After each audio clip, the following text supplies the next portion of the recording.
আমাকে সুন্দর লাগছে আমি জানি খুব একটা সেলিব্রেশন করা হয়নি কারণ বেলার সব সময় মনে হয় যে মা বাবা নেই তো সো ওইভাবে আনন্দটা যুক্ত হয় না।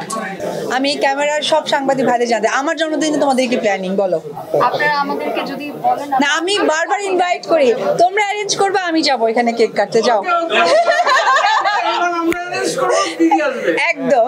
আজকে অনুভূতিটা অনেক ভালো, নতুন একটি কাজের সাথে যুক্ত হওয়া, যেহেতু আমি সিনেমার নায়িকা সো বিউটিফিকেশন নিয়ে সবসময় কাজ করা হয়েছে।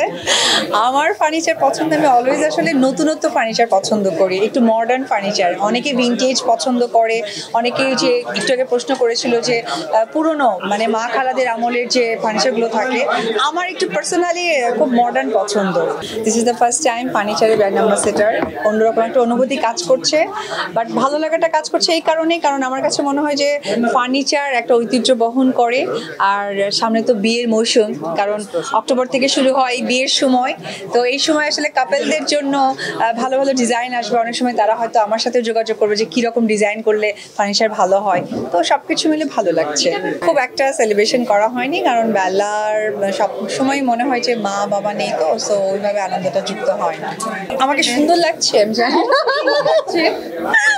আমি তো জানি যে এইসব ফার্নিচারের পেছনে দাঁড়াইছি তাই মানে ভালো লাগছে, কারণ ফার্নিচার সুন্দর আমিও সুন্দর।